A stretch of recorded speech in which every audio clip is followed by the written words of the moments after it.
Capítulo 5. Não precisa esperar muito. É hora do almoço. Estou na minha mesa fazendo anotações para a aula e me felicitando por ter passado a manhã inteira sem entediar demais a turma nem jogar um aluno, ou a mim mesmo pela janela. Como Harry ressaltou com razão, fazia muito tempo que eu não dava aula. Senti-me um pouco enferrujado de fato. Então, me lembrei de que um antigo colega me disse um dia: ensinar é que nem andar de bicicleta. A gente, na verdade, nunca esquece.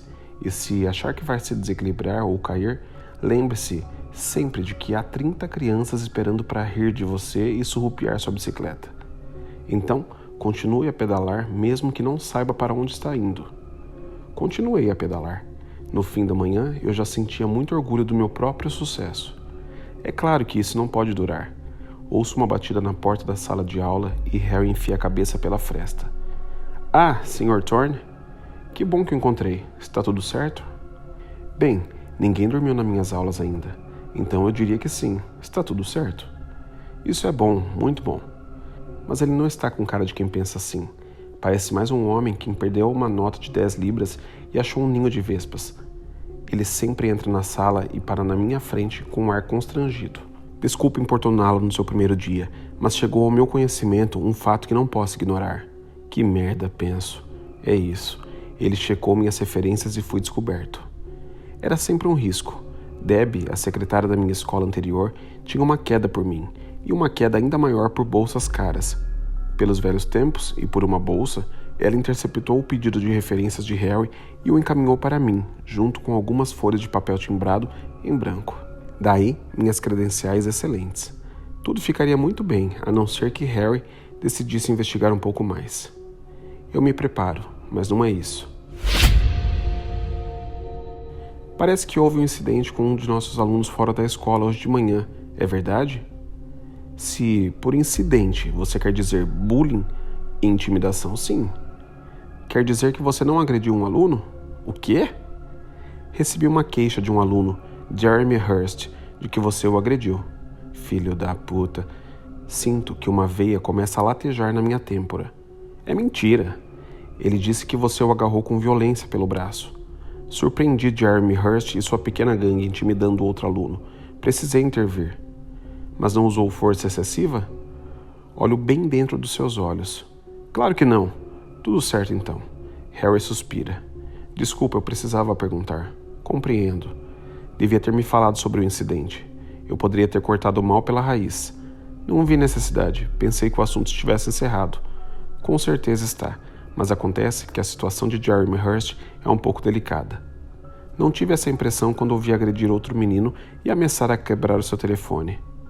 Hoje é seu primeiro dia e por isso, claro, ainda não está familiarizado com a dinâmica da escola e agradeço sua postura com relação ao bullying, mas às vezes as coisas não são tão claras assim. Eu sei o que ouvi. Ele tira os óculos e esfrega os olhos. Sinto que não é uma pessoa, apenas um homem cansado, sobrecarregado, que tenta fazer o melhor que pode em momentos difíceis e, em geral, não consegue. É que Jeremy Hurst é um dos nossos principais alunos, é o capitão do time do futebol da escola. Por outro lado, ele poderia ser apenas um idiota. Isso não é desculpa para ele agredir, mentir. A mãe dele está com câncer. Paro de repente. Câncer? Sim, de intestino. Pensei em dizer merda. A palavra, na verdade, está na ponta da língua, mas acredito que, nas circunstâncias, seria extremamente inadequado. Entendi. Veja bem, sei que Hurst tem alguns problemas de coesão social e de controle de raiva. Então é assim que chamam hoje em dia? Harry esboça um sorriso amargo. Na situação dele, no entanto, precisamos agir com cautela. Tudo bem, acho que entendo um pouco melhor agora. Ótimo, eu devia ter lhe falado pessoalmente sobre coisas desse tipo. Os manuais da escola não conseguem cobrir tudo, certo? Não. Realmente não conseguem, penso. Bem, acho que devo deixá-lo com seus afazeres. Obrigado, e obrigado também por me informar sobre Jeremy Hurst. Sem problemas. Mais tarde voltamos a nos falar. Ele faz uma pausa. De todo modo, devo anotar o incidente no seu registro. Não entendi. No seu registro pessoal. Uma reclamação como essa precisa ser anotada, mesmo que seja infundada. Minha cabeça lateja mais ainda. Hurst, maldito Hurst.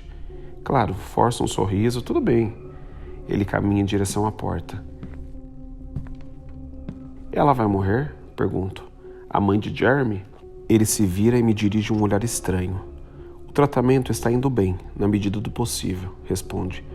Com esse tipo de câncer, no entanto, as chances não são animadoras. Deve estar sendo uma época difícil para Jeremy e seu pai. Sim, está. Por um momento ele parece querer dizer mais alguma coisa, mas logo faz outro de seus estranhos acenos com a cabeça e fecha a porta. Uma época difícil para seu pai. Tira o maço de cigarros do bolso e sorriu. Ótimo, penso. Ótimo.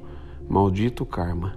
O prédio de inglês ficava entre o prédio principal da escola e a cantina, ligado por um corredor estreito que sempre criava um congestionamento confuso e suado de alunos entre uma aula e outra, e que, no verão, era mais quente que o grande colisor de Hadrons. Costumávamos brincar que acabaríamos mais escuros do que Jim Barry, o único menino negro da escola, se ficássemos ali por muito tempo. Embora fosse oficialmente chamado de prédio de inglês, os alunos só chamavam de o prédio. 4 andares muito feios de concreto, propensos a balançar em dias de vento muito forte. Ninguém gostava de ter aula no prédio, mesmo antes do que aconteceu. Fazia sempre muito frio ali. As janelas não eram bem vedadas e me lembro de um dia, durante um inverno particularmente pesado, em que precisamos usar gorro e cachecol na sala de aula. Até gelo se formou no lado de dentro das vidraças. Depois que Chris Manning despencou do alto do prédio, o local foi fechado e reaberto com novas medidas de segurança, o que basicamente significava garantir que a porta que levava ao telhado permanecesse trancada com cadeado. Em algum momento, no decorrer das 2 últimas décadas, ele foi demolido. No lugar onde costumava ficar, existe agora um pequeno pátio pavimentado com 3 bancos dispostos em torno de um modesto canteiro circular com plantas semi-mortas.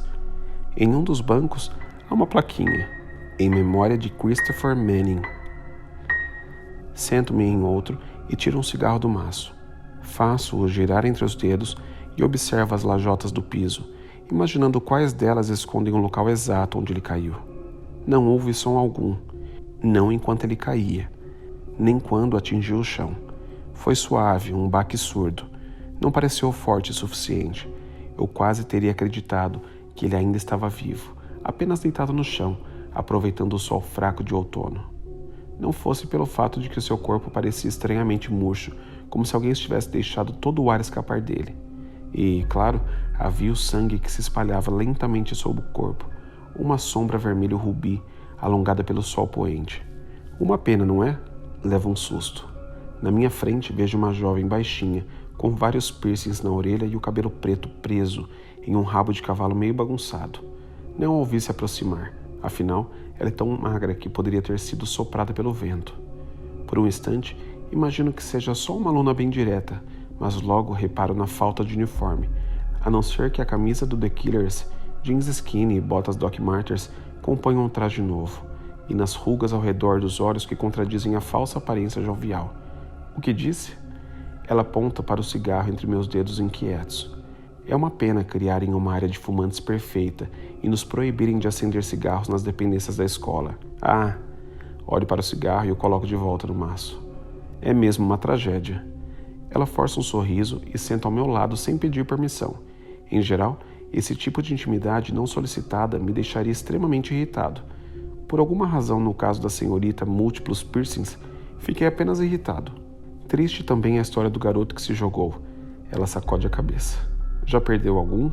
Aluno? Bem, não estaria falando de um par de meias, né? Não, acho que nunca perdi. Bem, você se lembraria, espero.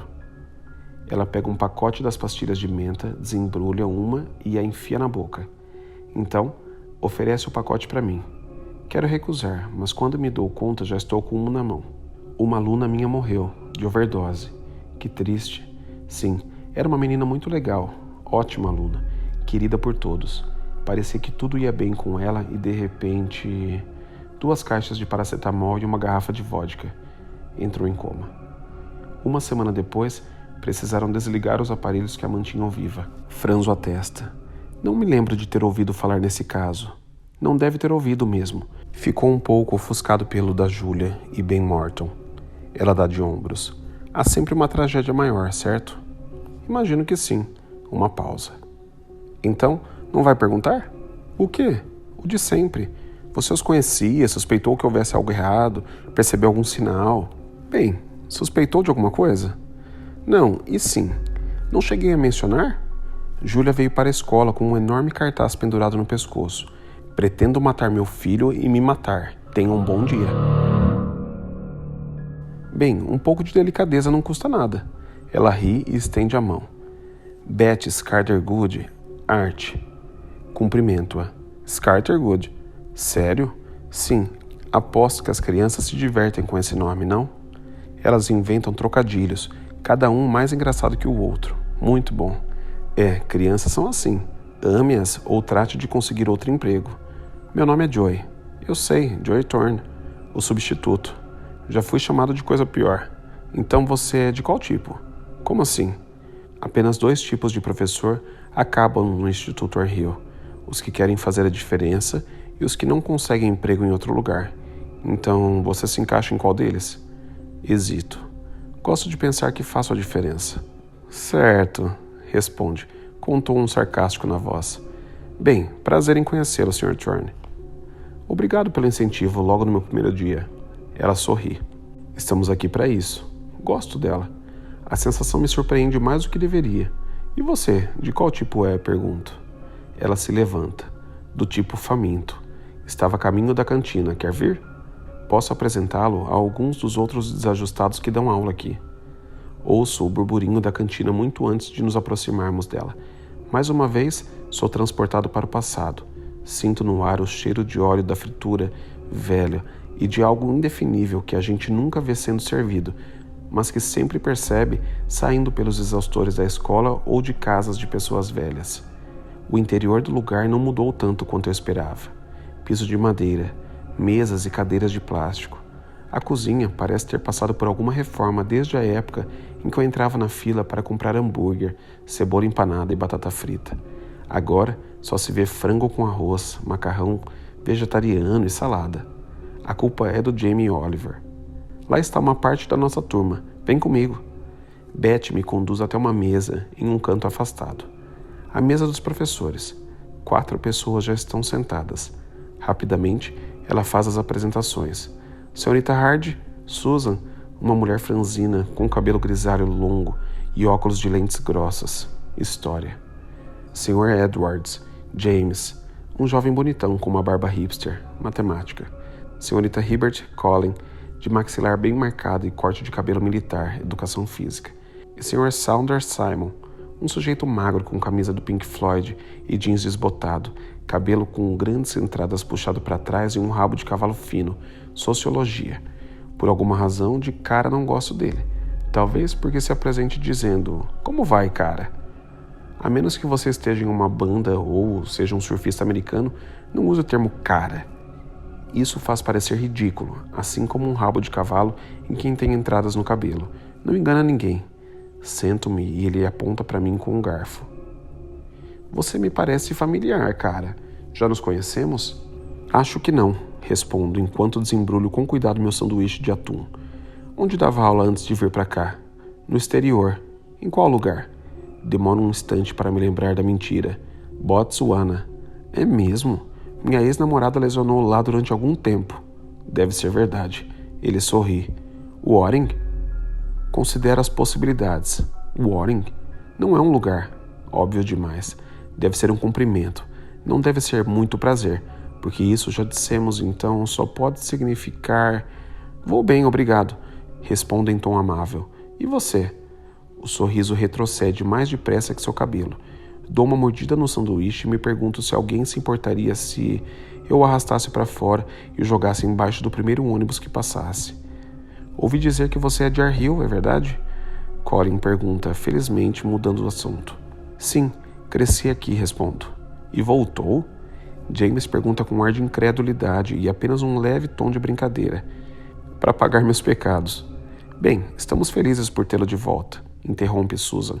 Foi difícil encontrar um substituto depois da senhorita Morton. É verdade, concorda Simon. Não é preciso ser louco para trabalhar aqui, mas ajuda. Ele ri da própria piada. Beth olha para ele com frieza. Júlia sofria de depressão, não era louca. Ele ri com sarcasmo. Você tem razão. Por que esmagar o rosto do próprio filho é muito saudável, não? Ele pega uma generosa garfada de macarrão e mastiga ruidosamente. Viro-me para Beth. Todos sabiam da depressão da Júlia? Ela era muito franca a esse respeito, Beth esclarece. Passou por maus momentos depois que se separou do pai de Ben. Imagino que sua vinda para cá devesse ser um recomeço. Que belo recomeço, penso. Ela estava sendo medicada, Susan acrescenta, mas parece que parou de tomar os remédios. Como ela conseguiu uma arma? A família dela é proprietária de uma fazenda perto de Oxton. A arma era do pai. É óbvio, interrompe James, que se algum de nós tivéssemos suspeitados que havia algo errado... O quê? Penso. O que teriam feito? Perguntado se ela estava bem e dado um sorriso de alívio quando ela respondesse que estava ótima. Tarefa concluída. Item, preocupação ticado. A verdade é que nenhum de nós quer saber de nada, não quer mesmo, porque se quisermos, talvez precisemos dar atenção, e quem tem tempo para isso? É óbvio, concordo. Simon estala os dedos e aponta para mim de novo. Instituto Stockford. Sinto um bolo no estômago. É de lá que me lembro de você. Foi onde trabalhei como professor substituto há uns 2 anos. Agora que ele falou nisso, lembro-me vagamente de um sujeito muito magro, com péssimo gosto para se vestir e mau hálito. Não trabalhávamos no mesmo departamento, mas ainda assim, seria ele mesmo? Bem, não fiquei muito tempo lá. Então, isso, você saiu meio que do nada. O que aconteceu? Ficou de saco cheio? Não, nada do gênero. Ficar de saco cheio não chegava nem perto do verdadeiro motivo. Foi estranho, de todo modo. Ele franze a testa e aponta com a cabeça para minha perna ruim. Não me lembro de você mancando naquela época. Olho firme para ele. Então deve estar me confundindo com outra pessoa. Manco desde criança. Segue-se um silêncio um pouco mais longo do que seria razoável. Susan se intromete. O que aconteceu? Se a pergunta não incomodar, lógico. Na verdade, a pergunta me incomoda, sim. Mas de certo modo eu a provoquei. Eu tinha 15 anos. Sofri um acidente de carro com meu pai e minha irmã pequena. Saímos da estrada e batemos em uma árvore. Anne e meu pai morreram na hora. Minha perna foi esmagada. Precisaram colocar meia dúzia de pinos de metal para deixá-la em ordem de novo. Meu Deus! Susan exclama. Sinto muito. Obrigado. Quantos anos tinha sua irmã? Beth pergunta. 8. Eles me olham com um ar triste e solidário, com exceção de Simon, que, para minha satisfação, não consegue me encarar. De qualquer forma, prossigo, isso foi há muito tempo, e como tive a sorte de sempre querer ser professor, não sapateador, aqui estou. Eles riem um pouco nervosos. A conversa segue em frente. Foi uma boa jogada. Sou um homem bom, um homem honesto, um homem que enfrentou uma tragédia que carrega suas cicatrizes, mas que ainda tem algum senso de humor. Também sou mentiroso. Não perdi minha irmã em um acidente de carro, e também não mancava naquela época.